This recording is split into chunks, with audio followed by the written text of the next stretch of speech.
right, welcome back to Season 4 on the Hall Pass Podcast. Thank you to the Admission Masters for sponsoring us. I'm your host, Jenny Wheatley, and today I have with me Jay, Punkage, and Richard. Hello. Welcome back. With our final episode here, Season 4, Episode 10. Today we want to do something a little bit different and something that a lot of students and parents have really been talking to us about and that haven't been spending enough time talking about.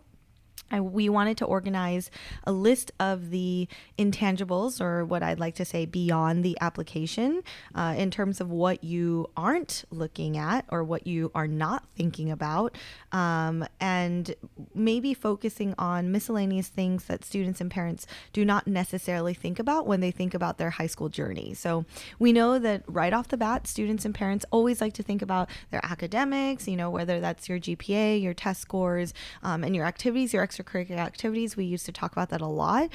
Today we want to talk about something a little bit more than that, beyond the academics, the GPA, the test scores, and extracurricular activities. What should you be thinking about as well, in addition to these things, to really get the most of your high school journey? So we're going to start with the first and foremost thing, because my students, I don't know about you guys, but my students have been complaining about this so much to me.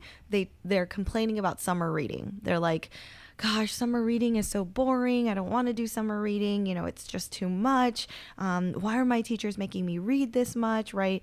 And I ask my students this question, and I feel like our students are not doing this much, which is reading for pleasure. And I think that, as I've grown up through my after high school and into college, that's when I actually really started reading for pleasure, or when I was in elementary school and middle school, because, that was my form of form of entertainment, right? Reading for pleasure. And I don't think that we do that enough these days. And so one of the things that I want you guys to think about beyond the academics, your GPA, your test scores, and your extracurricular activities, is to read more for pleasure. But there is really a different type of kind of pleasure when it comes to reading an actual book and turning those pages. There's such a great feeling of satisfaction when you finish a book that you've been reading for a while that you don't really get when you finish a 10-minute video, or you binge watch a TV show. Yeah. So what is that satisfaction? Is it because your mind is working or stimulated, or there are thoughts and opinions that are being formed and you're reacting to it? I think because when you're reading, and I read this somewhere, when you're reading, you are doing your brain is doing multiple things, which is your eyes are reading, your brain is making sense of what you're reading, and then you're extrapolating concepts and understanding and exploring. I got to be honest with you. The reading requirements, they were all a drag to me. I always looked for shortcuts. I always looked for Spark Notes, or what is it nowadays? They have different kinds of online resources where you just get the summary, the motifs, and things like that.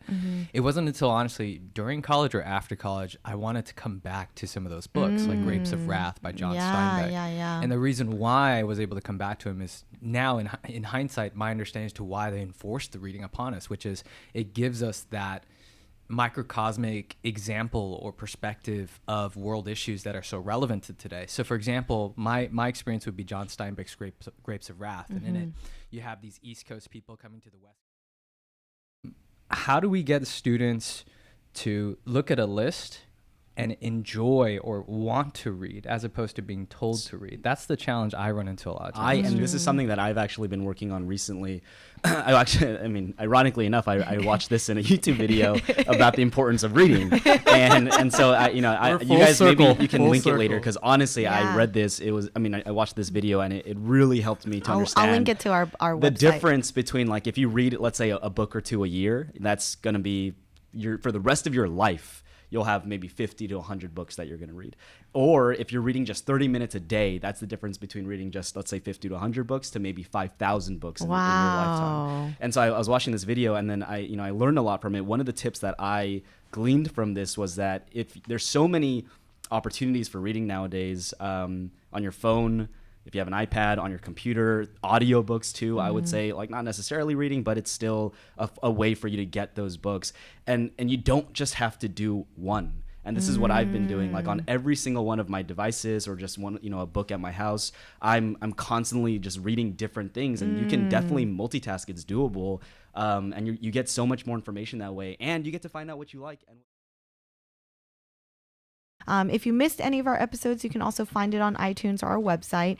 For any of our high school students or parents who need guidance and want help in things like this, feel free to reach out to us. All right, until next time, we'll see you guys soon. Bye. See you later. Bye. Yeah, yeah, yeah.